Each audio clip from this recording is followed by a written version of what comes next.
Hey, what's up guys? Gons here for the Face Like the Sun YouTube channel. There's a show called BRAINDEAD.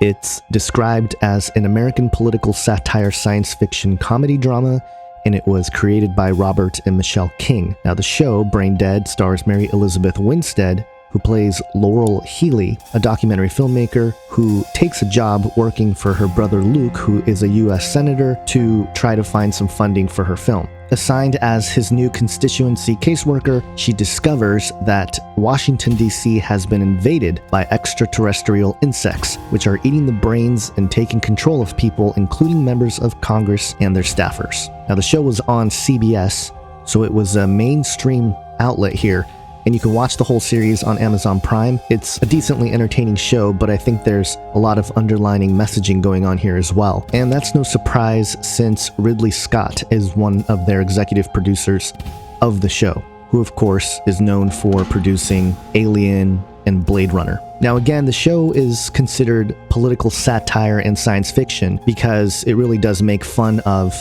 the two-party system. It appeals to those who are in the know in terms of how all of this is just politics. It's all gameplay, it's all gamesmanship and personalities and all this stuff. And in that environment, it's really interesting because these alien ants basically show up on a meteor and they start taking over the brains of people in town. And interestingly enough, once the ants are in their brains, it makes them very radical. So the Democrats became radical about their views and the Republicans became more radical about their views.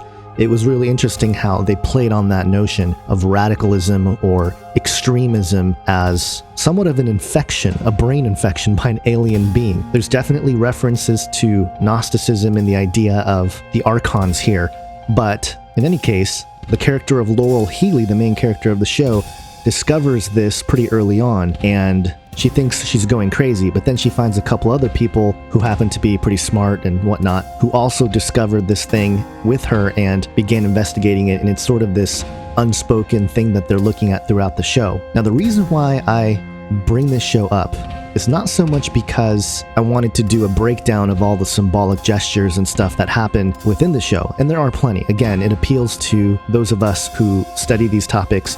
There's lots of little Easter eggs and a nod to some of those conspiracy researchers. But again, they're able to do it because it's in the form of political satire. And what's interesting here, though, is I believe a show like this can be art mimicking reality. And let me tell you why.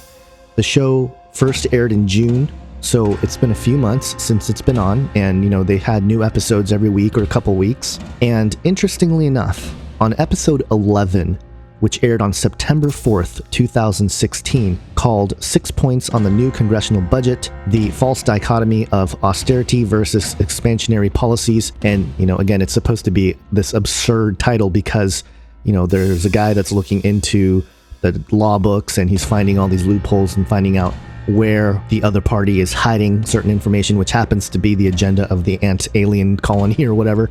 But anyway, one of the characters, named Senator Wheatus, whose name is Red, is a Republican senator who is one of the first people to have their brains eaten or replaced by these alien bugs. And on this episode that aired on September 4th, the queen bug, which lives in Red's brain basically, comes out and is seen by some of the main characters that are going after him. And after a violent confrontation, they wound the queen. Basically it's just a bug, they can swat it down. And this in turn causes Senator Wheatus to have strange health problems. And here's what's even weirder, okay? The next week, episode 12, Talking Points Towards a Holistic View of Activism in Government. Can the Top Rebel? And this aired on September 11th, 2016. Now, we all know what happened with Hillary on that day when she took the fall.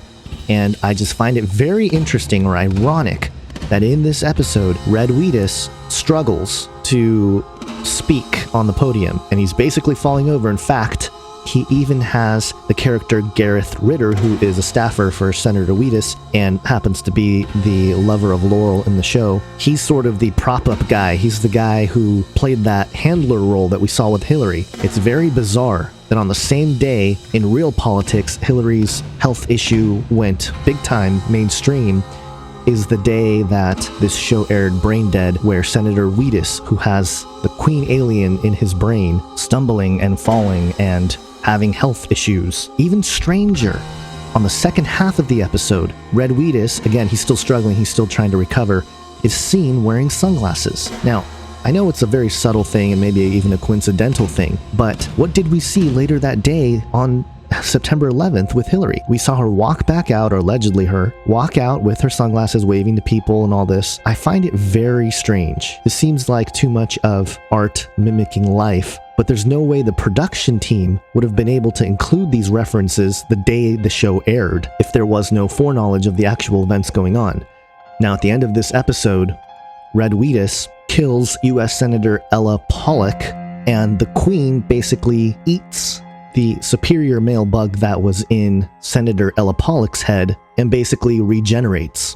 And if this is any kind of pattern, we should see Hillary really improve and be vigorous, because here Red Wheatus gains momentum and really locks down into the ant-alien agenda. Now, subsequently, the final episode, episode 13, also aired on the same night, September 11th, 2016, and in the end, they're able to kill the queen bug, and many people come back too. And, you know, there's lots of things I left out here. Again, I'm not doing a full breakdown of the show, but I wanted to point out this interesting pattern where, again, fiction, television fiction, had this sort of cross between it and reality. And if people that day on September 11th, you know, they probably watched some football or whatever, and they heard about the Hillary thing, so everyone was talking about that. And then at night, you know, if they weren't watching football, they probably watched BRAINDEAD, which, according to the viewership here on Wikipedia, there wasn't, you know, terribly a lot of viewers, with about 2.5 million people watching on average per episode. But still, this kind of loose propaganda is out there, and I encourage anyone who's interested to watch it, looking for little nuggets of occulted realities that they are displaying for all to see on shows like this. So there you have it, some weird coincidences between the show BRAINDEAD and actual reality and the political drama that's unfolding before our eyes. Have an awesome day, guys. God bless.